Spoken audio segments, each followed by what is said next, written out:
There we go. Hi, everybody. Welcome to another episode of Burning Crowns. This is episode 25. How's it going? I'm Eric, your game master. With me are three amazing players. AP, who are you playing? Well, I'm glad that Count Ronald Swan is no longer on the board because I'm no longer Count Ronald Swan. I'm the Marquis Ronald Swan, Admiral. I'm not writing Admiral. I'm not doing Admiral, it. Admiral outranks General. Therefore, it is the highest rank that I have achieved.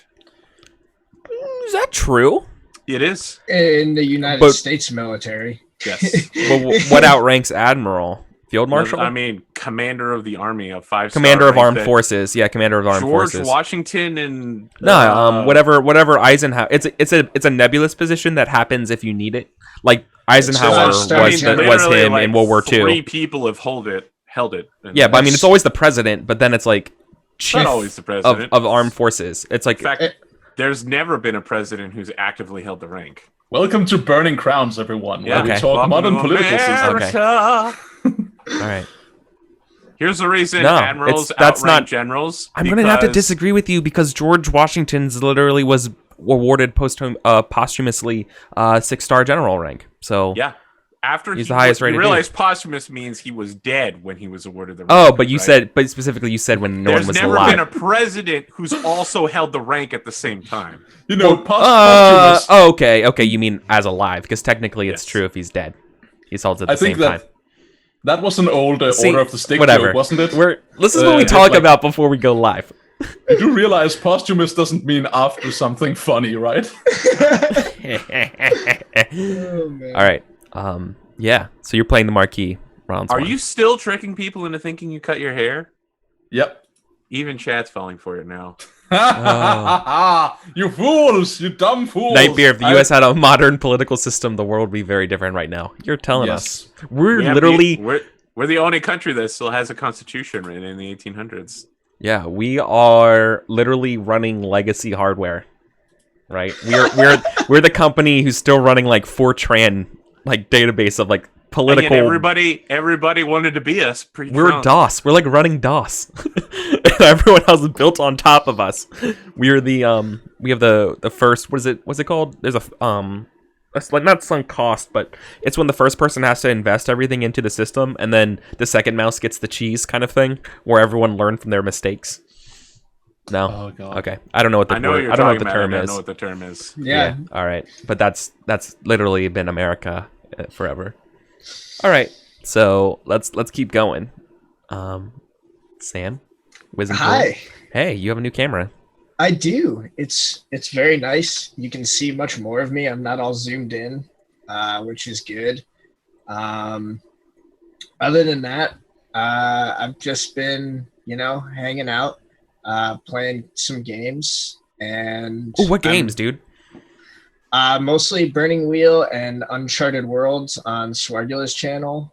That game, we're having a lot of fun because we're having fun like playing together, but I am not really a big fan of Uncharted Worlds as far as a powered by the apocalypse system. What's the premise? It's like sci-fi powered by the apocalypse. We'll Is it the moves? Is it just like bad? Like the moves don't hit your genre? So I summed it up the way I summed it up last week when I was talking to Swarg and everyone who's playing is I feel like it has a discrepancy between trying to be more specific than Apocalypse World in the way that like Dungeon World does, where it like adds some subsystems, or like the Sprawl does, where it like becomes a more complicated, more mechanically driven game, but at the same time tries to leave the moves incredibly abstract. So it can't figure out whether it wants to dive into becoming more mechanically complex or it wants to keep everything super abstract. Okay. And it's fighting against itself essentially. The uncanny valley of crunch and fluff. Yeah. Well, I mean, Dungeon World kind of had that issue too, right? Like in its design. Like, okay, so when this is my issue when people come up and say, I'm making a fantasy hack of something, or I'm making a sci-fi hack. That's such a broad variety of things. And so when you say Uncharted Worlds, for me, Uncharted Worlds is like Star Trek. Like you're exploring new places. Like it's literally in the name, Uncharted Worlds. Makes me think that you're going out and scanning planets and encountering aliens you've never met before. Is that not what the game delivers on? Or is it like Firefly? You know, or is it like The Expanse? It definitely has that problem as well. Is it's not really willing to commit to one super specific genre of sci-fi. And so, like, for example, there's a really cool system, a system that I think has a lot of potential to create your own weaponry and ships and stuff using tags. But then the moves are all so abstract that you feel like either you're like trying to just shoehorn the tags in, or that the tags don't actually do anything at all. And so it's just like, that's a little gross, dude. Well, I mean, so when I was talking about Dungeon World for a long time, everybody wanted it to be like Moldvay, you know, like everybody wanted Dungeon World to be like old school torchbearer-y, and then Sage was like, nah, we're doing 3rd edition. We're making it feel like you're a hero and you're gonna do the hero's journey kind of thing. And everyone's like, but we don't want that. We want to do fucking Torchbearer. And they're like, nope, we're doing hero's journey. It's like, okay, it's your game.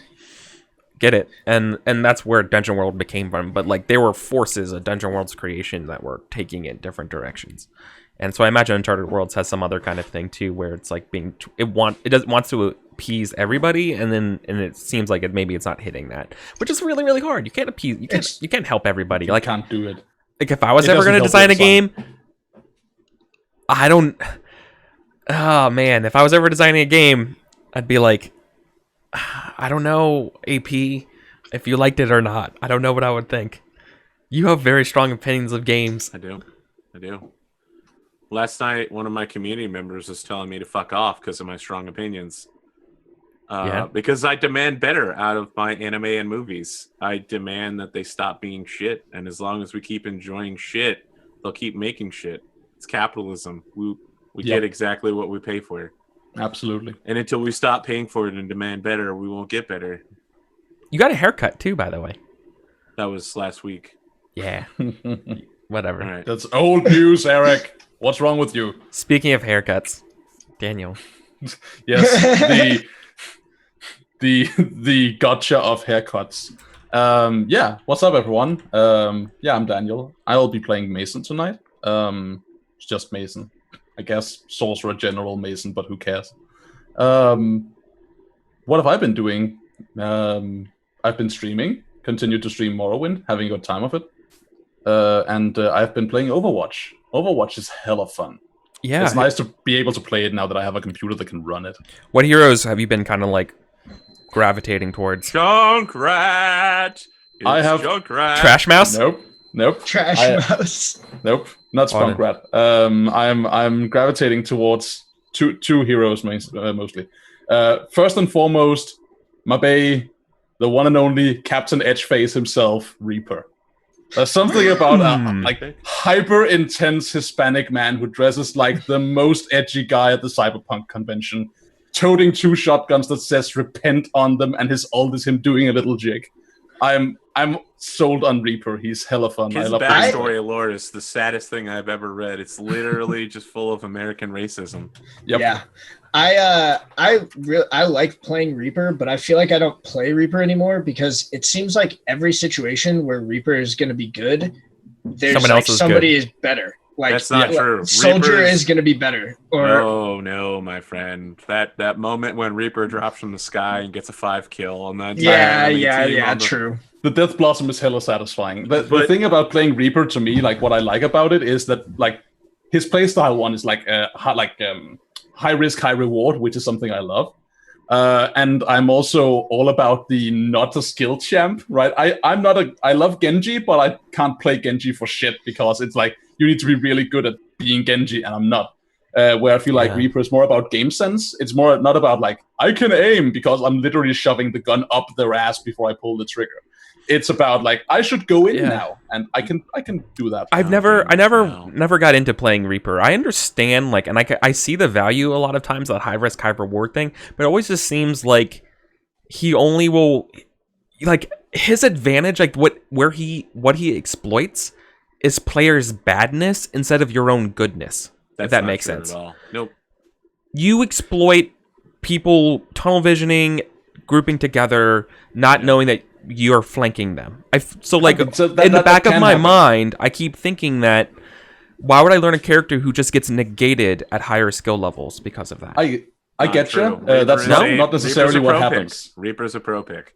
Yeah, really? Reaper I think is about two things: map knowledge and situational awareness. If you've played an FPS for any time, you have both of those. It is simply applying them. Yeah, I have a good time playing Reaper. I don't feel like I get invalidated by skilled players. I have run into sometimes where like someone has my number all throughout the game, but that happens on any character. That's what happens to me when I play Soldier. It's just like, the Zenyatta or the Lucio are just literally waiting for the tactical visor activated, and then they just press Q, and you're like, okay. Yep. Reaper is a fantastic hero for one simple reason. Oh, it's a big tank meta.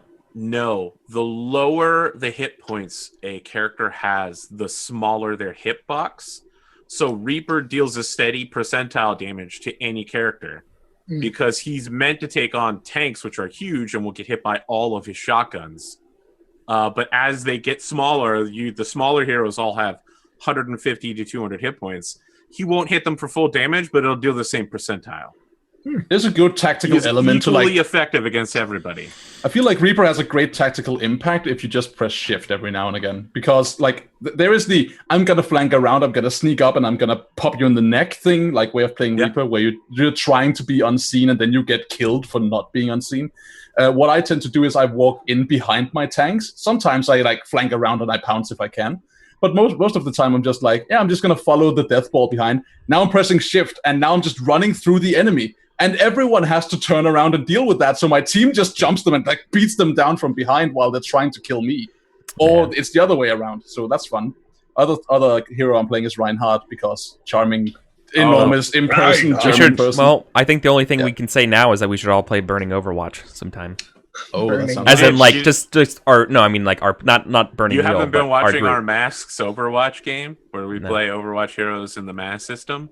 That is a good system. Whoa, really? I've done 2 playthroughs of it, man. It's pretty good. What are you? Who is everybody doing? They're all young versions of their favorite heroes, like young McCree. Cool. Young Ninja. Young Soldier 76. There isn't a young Soldier 76. Is he the teacher in the high school? 76 and McCree are their mentors for most base. 76 is always a dad. Yeah. I mean, McCree has been in episode 2. McCree was dadding it up. He went to go visit. He's your Huckleberry. Yeah, he was the Huckleberry. He literally went to go visit one of the players in jail after they got arrested for beating Junkrat nearly to death. Wow. All right. He went insane and lost control of his powers. Listen, Daniel, before we move on, I got to tell you, you need to get on your knees and pray to your new Lord and Master Farah, the Skill Shot Pro. When you can get on that Farah level and start picking up golds, that's when you know that you're ready for the Master League. Yeah, I have one comment about Farah, and that is that I love Farah, but I also hate Farah. I love her because she's like stellar hero. I hate her because every time I play on Lijiang Tower, I try to like boop, and then I just get knocked over the fucking thing and like, yep, that's how it always goes. Like, it doesn't matter. I could be hugging the wall and be in a corner, and the Pharaoh will still be like, nope, I see the Reaper. He's going over the edge if I have to commit to this for 15 minutes. Yeah, that's because Farah don't fear the Reaper. Yeah, she's ferocious. You can be like she is. All right, let's go over our beliefs and let's actually play this game, guys. Yeah, that was good though. Good banter. All right, fine. All right, Mason, let's go over your beliefs. What's up, everyone? Let's do that. So, what do I believe? I believe that for What do I believe? I believe that for a worthy ruler to sit on the dragon scale throne, I must discover the secret of the vanishing. Now, I will follow that up with some kind of goal once that little fucking imp, the perpetual itch, returns from hell to give me what I want. That's such a good name. God.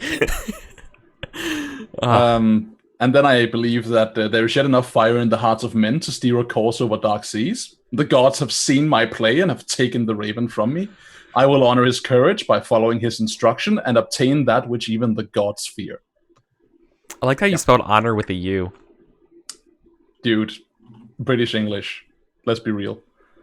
It's You gotta hard. put an E on the end of that and a tilde mark to show that you know how to spell honor. Honor. On where? Honora. Anyway, and my third belief is, as the last member of the Nethesian Star, I stand responsible where they no longer can. Which is a belief that is also waiting for a goal statement, but it'll happen. Yeah. Then I have the instincts, always accept a worthy task, always lash out before backing down, always draw maps of new places I go. Can you guys roll your R's? What you're Yes, talking I about, absolutely boy? can. You can't roll your R's. I can Roll. roll all my I can't do it. I can't do it. Raul Rodriguez You guys is are rolling insane. his R's because you got your head up your R's. Yeah, Ay, ay, that's ay. so good, and I can't do it. I can do it better when I'm drunk, but I can't do it. It's bad. I'm Or working maybe on it. you just Once I can listen to roll it my better. R's, I'm gonna learn Spanish, because otherwise I need just feel like a a complete clip of tool that. not being able to roll my R's. Literally just 5 seconds of EricVulgaris saying, "I can do it better when I'm drunk." That's all we need, guys. Raul. Clip it right now. I can't. That's weird. That's weird to me that you can't do that because you're American. Oh, see, I can't do it, dude. rolling? Our rolling Yeah. is not a thing Americans do. No, It's not a so thing in English. See, I can't do Fucking it. Europeans and your I'm- arm I'm- rolling. That's like thing is, if British you can do that as a English- GM, you're Thing is, British lot English more. is spoken in front of the mouth. You speak British English out here in the front of the mouth. we speak That way, American English. You're doing the like received pronunciation is out here. Stiff upper lip, everyone. But American English is like more in the back of the mouth, which is where Huh. you want the rolling R's to come from. huh. So that's weird. to Listen, me, mate, let I me tell can't you speak about British how we either, reverse so- consonants and vowels. All right? That's how we do in America. but in America, We put the emphasis on one instead of the other. America. I'm in yeah. Canada, I think I'm gonna. This is also gonna be the Fucking first episode where I'm gonna remove your name, Demetrius or Tova, anymore, because I feel like it's been long enough that people would know this is who you are. The only reason I've kept it on my character sheet is because otherwise I'll forget all of his middle names. Yeah, that's a very fair assessment too. All right, so thank you, Mason, for your 3 beliefs. thank you Sulius. kindly. Yes, Oh. Sulius believes things as well. First belief I changed because I wasn't getting any mileage out of it. So this will be only the strong wall shelters humanity from the storm. This colony represents a chance for Swan to unite humanity, thus it must succeed. I shall ensure that our colonists include skilled and faithful professionals to help build our holy empire. Basically, want to just get some people so that when we need to dig a well, we have someone to do that. Belief 2 stayed the same. The order of the strong wall must be bolstered. I shall work with Zidomir to make use of the second and third sons that idle about in the city, as well as the itinerant knights searching for a cause. It is time for these men to serve a higher power. And then belief 3, it seems clear to me that Mason is hiding something when it comes to the storm looming on the horizon. Either she has information she is not telling me, or a hidden agenda at play. I must learn what it is before it becomes dangerous. And I mean, arguably it already has become dangerous, but and then last but not least is my special zealotry belief. This is the long one. At the dawn of time, Abadar laid forth the holy codex of laws and traditions that would govern the heavenly kingdoms for all eternity. We must follow the great reformers who glimpsed the edges of the lawmakers' holy order to perfect our wanting civilization. The inspiration that Abadar has given to myself and His Holiness Swan must not be lost to time. I shall find a teacher to show me to capture men's minds with the written word the way I can with the spoken. Sweet. Righteous.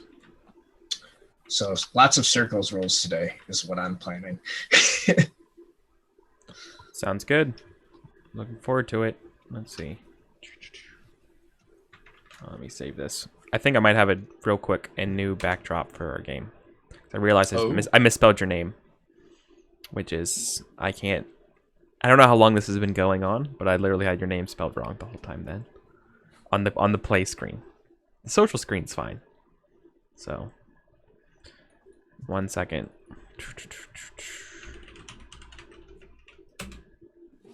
Okay.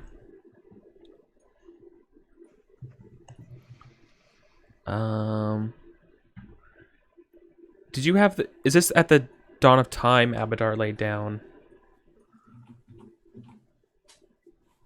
You're muted, Sam. I shall find a teacher. That one's the zealotry Okay. belief. That's Yeah. why it's fourth one. Gotcha. Okay. Cool. Yay, zealotry. I see the aviator shades have come out in anticipation. I have. Yeah. All right. AP. I have a new instinct, which informs my first belief, so I think I might as well get that one out of the way. As you might remember, my first instinct traditionally has been about my fellow comrades and how I control them to the maximum. And my new instinct is always keep a watchful eye for Mason's inevitable sorceress betrayal. Oh, that's cool. And my new first belief is... It's a waste of an instinct, but sure. I mean, as next time you fire me, man, I'm literally going to be like, I saw that shit coming. I want to take an action before it happens. I have an instinct. That's a good reason to have that Yeah. instinct. That's why you have an instinct. Here's what you won't get. The betrayal, when it comes, will just be me stabbing you. I mean, that's fine. Here we go. The whispers in my dreams and the nightmares of my waking hours tell me one thing.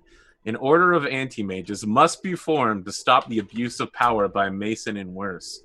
As we head into the Gnarl Marshes, we will not... Oh, shit.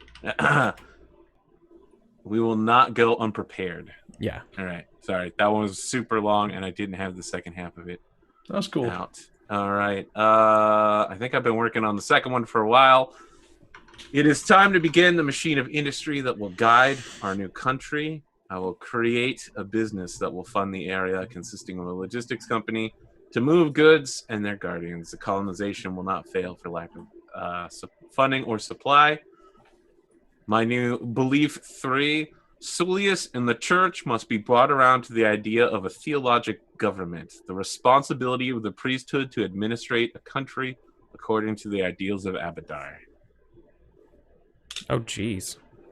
That's going to be a pretty easy belief to achieve. Well, no. Think about it this way. Last time I asked nobility to come along and they said no. Now I have to ask the priest to come along and say yes. But more importantly, these are people who already have jobs doing things. Now I need them to leave those jobs and come with me.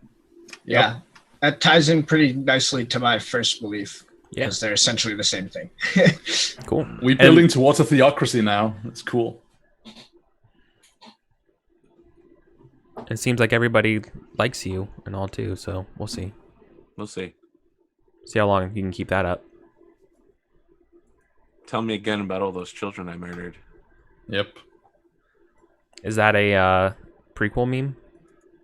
No, you literally it happened told me last I time. murdered children last episode. Oh, yeah. Yeah. You totally did. That's Whoops. right. That's a thing. This is You what were we call supposed a to be whoops. the chosen one. He kills the younglings. I mean, Listen, it's. You don't want me to start prequel memeing. I already dropped one on Wiseful before the stream started. You didn't. I don't know. Culpability is pretty vague there, but yeah. I mean, it's like if you went and said something like, "Don't wear your seatbelt," and then people died because they didn't wear their seatbelt. Like, technically, you're culpable, but it's not like you actually killed them. It's more like the Bishop of Castile saying, "Kill the Jews," and then the Jews get killed, and the Bishop is like, "It's nothing to do with me." I didn't. Nope. Those act. Yeah. Okay. First off, I didn't say to kill those children. He said to kill Ravagog worshippers. And if those kids were Ravagog worshippers, well... We're never going to be able to prove that one way or another, but we'll take care of the families and bury them with honor. Well, I mean, people don't like Mivanese, so that's a thing. That's so. true. Yeah. Don't worry, I'll go conquer them. It's fine. Yep. All right. Let's go and kick some ass. Okay, let's jump into our first scene. Let's see. Who do we have? Who wants to go first? I think it's all about Sam, because he's got time stuff to do, right? He has to pay his taxes and catch up with us. Oh, that's true. I do need to do a roll to pay my taxes. Yes. Let's get right into the action. And Let's I'd pay love our to- taxes. I'd love to talk to both you and Zydomir Dude, because this I is- need to ruin Zydomir's See, life. I again. wish if I could, I would totally have like an animation that can like do that spiral text, like just coming from the middle of the screen, go like tax time, go away. Have you seen that the history of the world video that's been Yeah. rolling around on YouTube? Yeah, that guy's I hilarious. really feel like His I history of need to Japan's get some super of good those too. Jingles. Yeah. The Cambrian explosion. Just have Yeah. them ready. Get a voice changer that helps me do it on the fly. Yeah. Japan enters Hey. a post-economic miracle. Yeah. That's why I have a stream deck that I don't use yet because it's not programmed, but I'm totally got one and I'm going to use it for those types of things because I think it's hilarious. It's time to roll initiative. Yeah. Do we want to start out after the rolling of taxes? Do we want to start on a scene with the court together? It's been a while since we did that. Maybe get Yeah, our stuff in order. Yeah, let's do that, but let's first take care of your taxes. So you've been living pretty extravagantly, Aurelius. Have I? Yeah, you have. Eric keeps saying this, but I don't know that it's ever true except for me. Because you guys have... Dude, you can't be throwing around money and being like the chosen one and stuff like that and then living in a hovel. I know, that's Well, me. but Swan I'm the one pays throwing for the money everything. around. Yes, Oh, exactly. so you're the one who's just been paying for everybody? Yeah. Oh. Well, I mean, like I gave up my. I talked about giving up my rooms. Yeah, you gave up your to your stay castle. in because my rooms were given to me by my family, so that would have been great. You have made a couple of public appearances, though. I have made a few public appearances. Where you weren't dressed as a pauper. Which is totally a thing I want for your character. I specifically mentioned that after the change from Aurelius or from Demetrius to Aurelius, that he specifically started dressing less extravagantly. I made a point of that. Yep. But I am still paying for Zydomir. I do still pay for Zydomir's armor to be maintained. I do still pay for his horse. Ob 3 sounds fair. Okay, cool. Right. That is rent for a townhouse. Eric, stop. Enough. Does anyone want to help me out on Pay this? for your blacksmithing expenses. Yes, no? Any help? What do you need help for? I mean, I need a routine just- test and don't need anything other Sure. than routine tests. So what's the ob? Yeah, Oh, yeah, I'll Ob's throw 3. in. What's your resource score starting out? Well, it's 4, but I taxed Okay. myself 2 buying that sword for Swan a couple sessions back. Oh, yeah. And I just haven't really dealt with that, so No. I'm still yet. taxed. I'll throw in. So, Mason will help. Cool. Swan, would you help me? That's very dangerous for me. Are I you won't res- get anything out of it, and if you It's get fine. taxed, I'm It's gonna fine. get it. Don't Are worry you about it. responsible for the upkeep of your 20 loyal people? Swan's. Swan is. talked. Okay. We talked about this way back. Yeah, Swan definitely said that he wanted to pay for that Sure. stuff. What are 20 more men compared to my nearly 3,000? Yeah, that's fair. To be fair, you paid those nearly 3,000. Like, here's your money for a year. That's These true. this gaggle of 20 nerds are just like I'm living sure off there's of your additional breadcrumbs. expenses, though. Would You know Swan what I loan mean? me a cash die at the very least? I could roll to gain cash die and loan some to you for sure. I mean, it's Okay. up to you. Yeah, I let's would not, definitely let's do not that. spend let's not spend the rest of the Yeah. hour. Sorry. Okay. I'll Do it. just, I'll Yeah, just this roll it. doesn't require I mean- any fiction. This is just Okay. you just pulling out your wallet. All right. So Are we okay with me getting a cash die real quick then? Eric's call. no, I'll roll make that I mean way. make the test. But I'm saying there's I no will- fiction no, I will make required. the Yeah, test, yeah. right. Just Okay. just one cash I'm die, gonna- right? That's I'm Ob 2 or Ob 3, right? I'm gonna Up to. generate 2 Ob cash 2. die. Oh yeah, it's 2 for 1. Ob It's 2 for 4. 1. That's right. 2 for 1. And I'm Okay. gonna throw my 10 dice behind it. Boom. All of the dice. Uh, It's yep. green. Yep. Cool. All right. So, I give you 2 cash die when you come to me. We'll do a scene about you coming to me later. so I get those 2 cash die. I'll use my fund as well, so I get 5 additional dice. 3. Remember, you gotta help me. Oh there. my god. You still fail? Yeah, There's but a I've got a 6. 6. There's a 6. All right. All right. Let's see. Should have blessed yourself before you did this. Oh my god. There we are. All right. Yeah. So my That Oleg's fund is trading gonna- post gets drained by a die then, Likewise. or no, The the cash fund die does is it. native. The The fund, fund does. does. Oh, right. I feel like the fund should have a character sheet. So yeah, Oleg's is down to being a 1 die fund now. Really? You could have helped me. Falling on hard times. I gave you 2 dice, which is better than what would have happened if I had helped you. Well, you could have done both, but it doesn't matter. I could have done both, and given that you rolled a 1 there, it still would have failed. So what does this failure look like? Like, what does what does Oleg's being like drained look like? Mismanaged. What did you had to take money from them in order to pay for your expenses, right? Yeah, isn't that what this looks like? I just like essentially was just like not. I think you know what it was is Swan's been doing my accounting for me every single roll You should have that we've asked for had me to do before. your accounting before And this too. I forgot to do that, and so Dimitri or Aurelius isn't like really sure which accounts are which. He like hasn't like ever done it, so he's just like, oh, like that account has money in it. I'll just take that money, and it turns out that money was like actually like money that was because everything is still in Demetrius's name, including the fund. We'll just be depositing that into your savings account, and it's gone. Yeah, exactly. Okay. Yeah, so I mismanage Oleg's and essentially accidentally embezzle money from it. So it's not Oleg specifically, it's the money made from round trip travel to Oleg's. Right. You Let's not impugn the honor of Oleg's trading post under new management. That's our home. You literally oops someone's livelihood. That's what you're doing. You oops someone else's livelihood. So you just screwed a bunch of farmers out of their money. Well, no, you screwed a bunch of merchants out of their money. It's even worse. I know, Eric, it is pretty bad. On accident. Listen, Michael, I accidentally committed light treason. Like, it doesn't matter accidentally. Yeah, okay. Well, all right. Let me just make a quick note about that test for the future. This is where Swan goes. There's always money in Oleg's. Okay. In the outpost. Yeah. There's okay. always money in Oleg's. Okay. Yeah. Okay. Boop Good boop boop. times. How's that Oleg fund doing, bud? Have you managed my southern accounts well? I guess I have.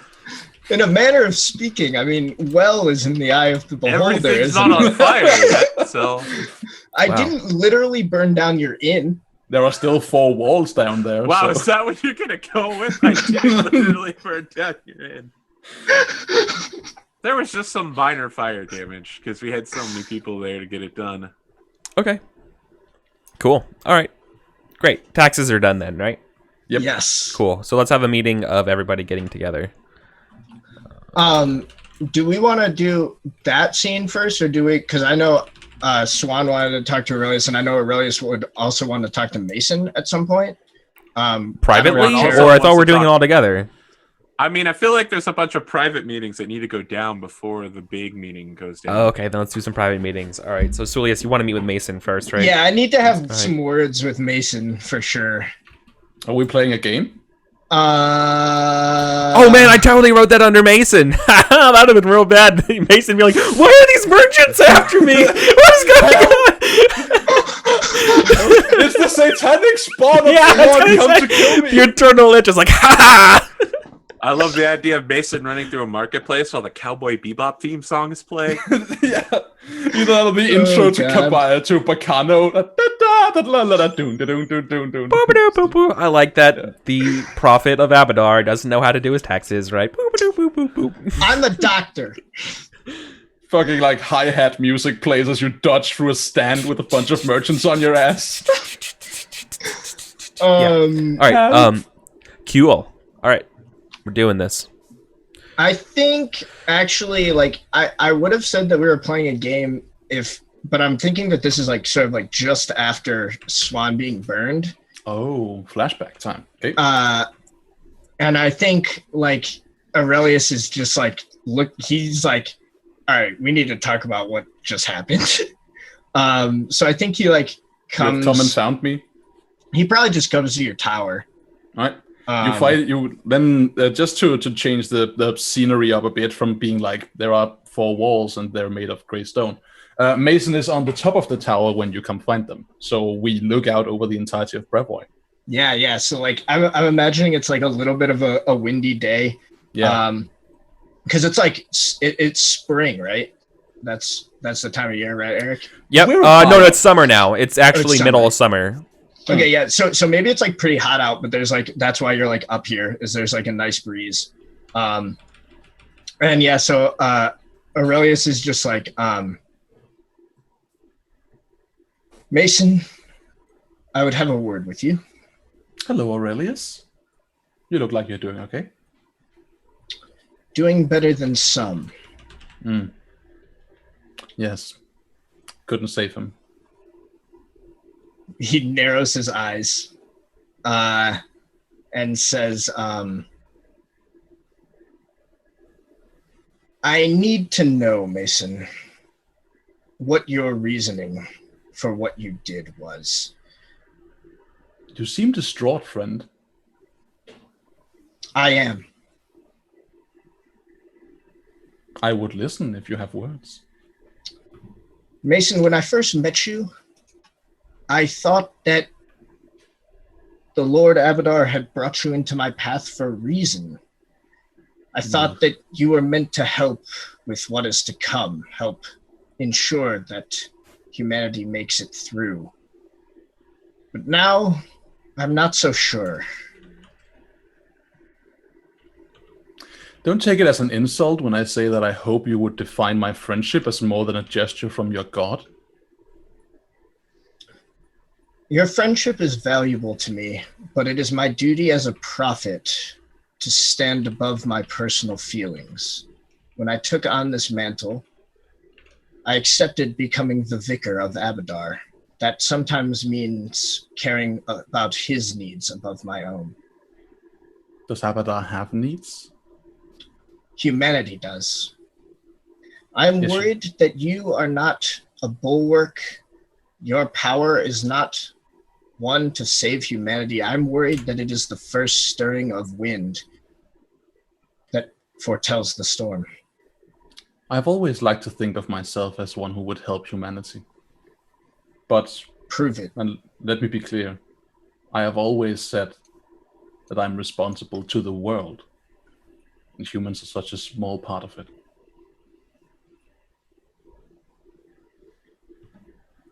So tell me then, Mason, what makes you think that risking burning down the inn, killing all of us within it, was worth saving that man? Oh, no. Don't worry. That was not an act born of careful and meticulous planning, nor of a higher purpose or greater motive. You and Ronald killed my friend. I did not kill anyone. Your chains bound him. You exposed his neck to Swan's blade just as easily as you could have killed him. Were it not for your action, the Raven would have disarmed Swan without a second glance and been on his way, and he would still be alive. Still be my friend, still be useful for what is to come. Instead, you acted brashly, impulsively, and with nary a thought, and with certainly no respect or consideration for what I was screaming at the top of my lungs in that moment. Mason, you tell me that I acted brashly? You unleashed a pillar of flame in an inn within a city made of wood. You could have killed my friend. You killed my friend. You could have killed the savior of humanity. Although I begged you not to. Personal feelings sometimes must be set aside. If that's the case, maybe I should set my personal feelings aside and go kill someone you care about. If you believed... I did not think, Aurelius. I cannot believe I am disappointed in you. I didn't think I would find the prophet Aurelius a less moral character than the politician Demetrius.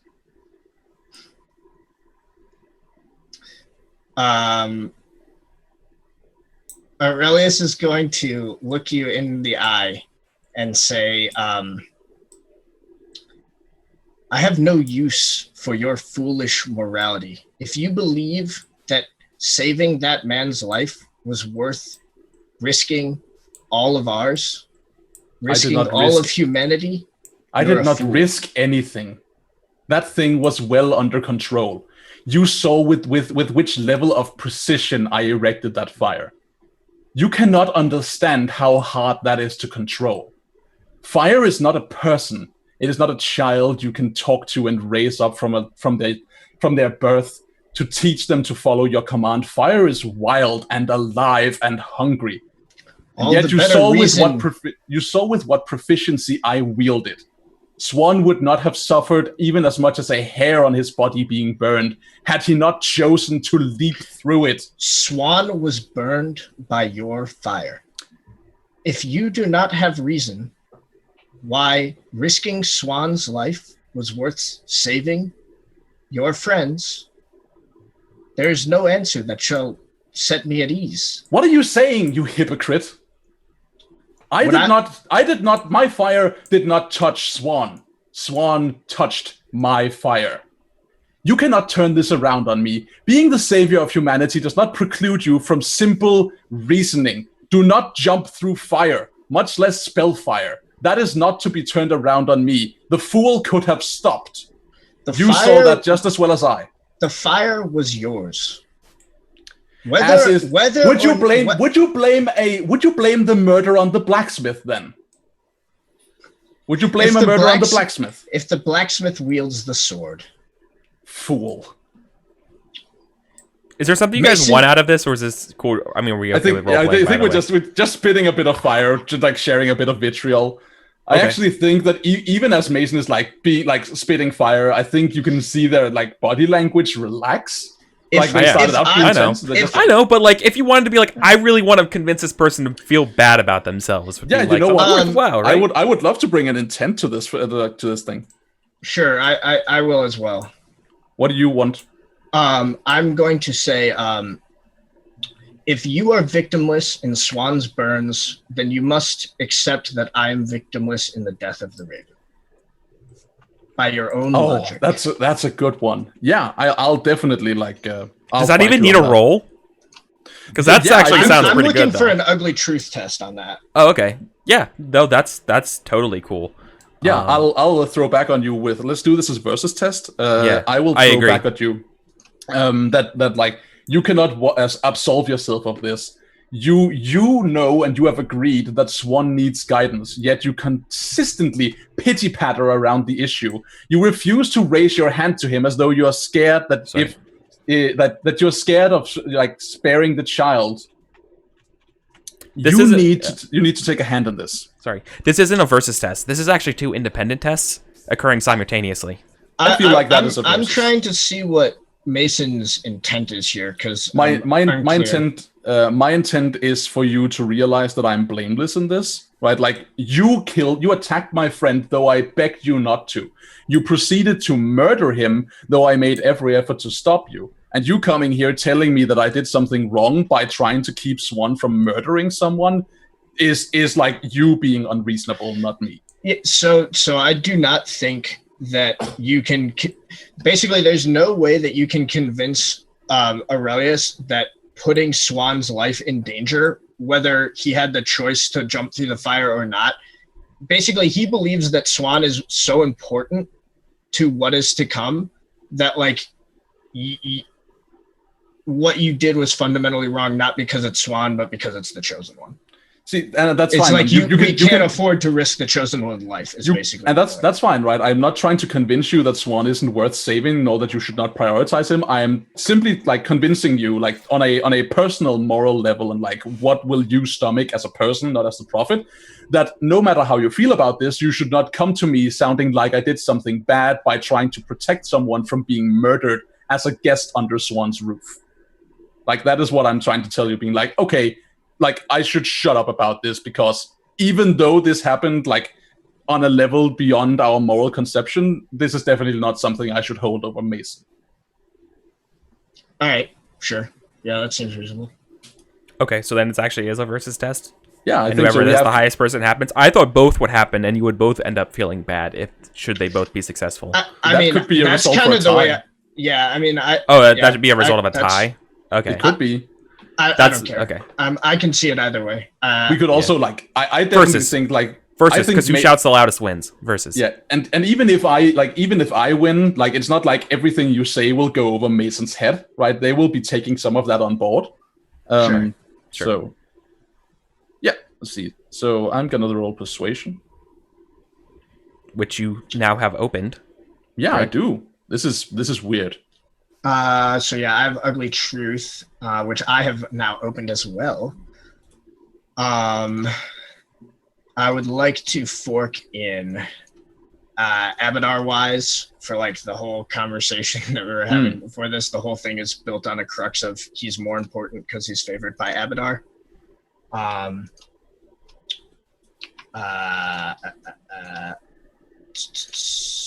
Sure. I think. I mean, that's a very thin argument, but yeah, okay. I It's will thin, but definitely I be- see it.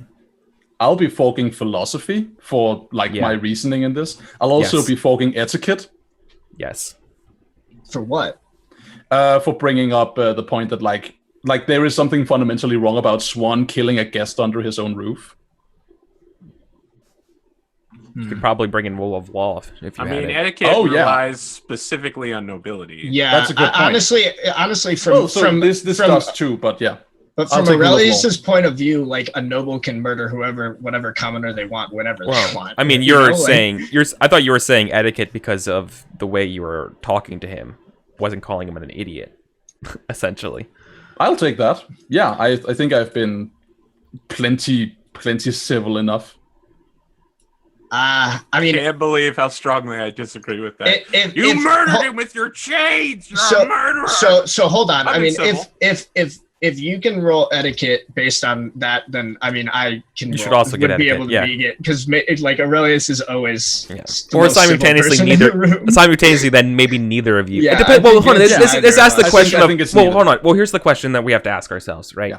So we're not our characters. We're playing our characters. If you Yeah. think your characters would have said something in a way that would have been a more delicate, then maybe. But flag No. that, right? Yeah, no, it's fine. I'll not take etiquette, but I will take rule of law because you bring up a good point, Eric.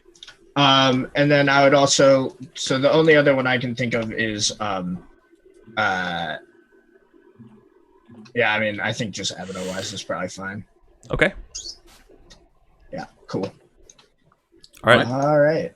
The dice say. Base on 1. Swing, I will Whoa. roll one of those successes. likewise. Oh, whoa. Okay. So still tie? Three- or do no, I- 3 oh, versus no, 2. so You come win. up on top. I come up on top. Yeah, so do I just is that just the end of the scene, or do we see a reaction? No, I think this conversation peters out in some way, right? So round off your argument and I will respond to it. Yeah. So he delivers that line. If you say that I am complicit in the Raven's murder, then you must also admit that you are complicit in Swan's injury and that you Yeah. risk his very death. And at that, Mason heaves a sigh, and I'm like, "You're not wrong. You're not wrong. You're right. I'm sorry. I failed to see, but you're right.